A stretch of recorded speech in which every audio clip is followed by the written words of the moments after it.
নমস্কার, আমি জানকী আপনাদের সবাইকে স্বাগত জানিয়ে আজকে নিয়ে এসেছি সম্পূর্ণ একটি নিরামিষ রেসিপি, হেলদি এবং টেস্টি পনির বাটার মশলা।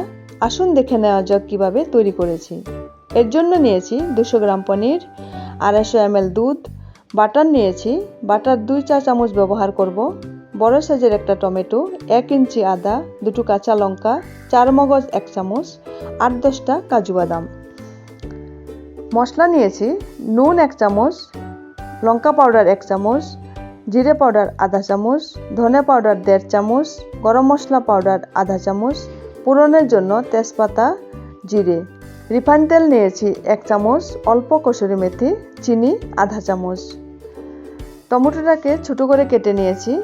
এবার টমেটো, কাঁচা লঙ্কা, আদাকে ছোটো করে কেটে আমি মিক্সিতে দিয়ে মিহি পেস্ট তৈরি করে নেব। পেস্ট তৈরি করা হয়ে গেছে।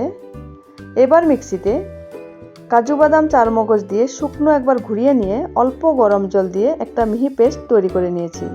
গ্যাসে কড়াই বসিয়ে গরম হওয়ার পর তেলটা দিয়ে দিচ্ছি। এবার বাটারটাও দিয়ে দিচ্ছি।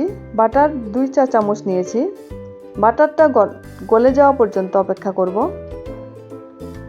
এবারে তেজপাতা দিয়ে দেব,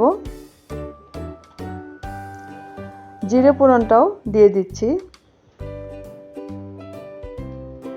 তেজপাতা জিরেটাকে একটু সময় নাড়াচাড়া করে যখন খুব সুন্দর গন্ধ বেরিয়ে আসবে তখন টমেটো, আদা, কাঁচা লঙ্কার পেস্টটা দিয়ে দিচ্ছি।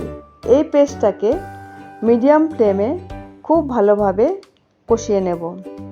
অল্প সময় কষানোর পর ঢাকনা দিয়ে আমি মিডিয়াম ফ্লেমে 2 মিনিট রেখে দেব। 2 মিনিট পর ঢাকা খুলে আরও কিছুক্ষণ নাড়াচাড়া করে এর মধ্যে শুকনো মশলাগুলো দিয়ে দিচ্ছি। এখানে আমি শুকনো লঙ্কা পাউডারটাকে কালারের জন্য ব্যবহার করেছি, এটা খুব একটা ঝাল নয়। এবার এই মশলাগুলিকেও খুব ভালোভাবে একসঙ্গে মিক্স করে আরও কিছু সময় কষিয়ে নেব। 2 থেকে 3 মিনিট কষাতে হবে। যখন তেল বেরিয়ে আসবে এর মধ্যে আমি কাজু বাদাম আর 4 মগজের পেস্টটাকে দিয়ে দেব। এখন 4 মগজ আর কাজু বাদামের পেস্টটা দিয়ে দিচ্ছি। খুব ভালোভাবে মিক্স করব। চিনিটাও এখানে দিয়ে দিচ্ছি। এখন সব কিছু ভালোভাবে মিক্স করব। গ্যাসটাকে আমি লো ফ্লেমে রেখেছি। লো ফ্লেমে রেখেই মশলাটাকে একটু কষিয়ে নেব। এখন এর মধ্যে দুধটা দিয়ে দিচ্ছি। দুধটা দেওয়ার পর একবার মিশিয়ে নিয়ে গরম মশলা পাউডারটাকে এর মধ্যে দিয়ে দেব। এবার গরম মশলাটাকেও একটু মিক্স করে নেব। পনিরটাকে স্কোয়ার করে কেটে নিয়েছিলাম। এখন পনিরটাকে দিয়ে গ্রেভির সঙ্গে একটু মিশিয়ে নেব। ভালোভাবে মিশিয়ে ঢাকা দিয়ে 2 মিনিট রেখে দেব। গ্যাসটাকে আমি লো ফ্লেমে রেখেছি। ঢাকনা খুলে কসুরি মেথিটা দিয়ে দিচ্ছি। তৈরি হয়ে গেল আমার পনির বাটার মশলা।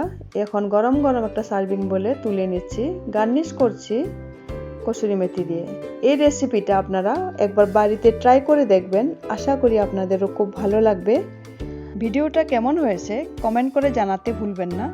প্লিজ আমার চ্যানেলটাকে লাইক করবেন, শেয়ার করবেন, সাবস্ক্রাইব করবেন। ধন্যবাদ।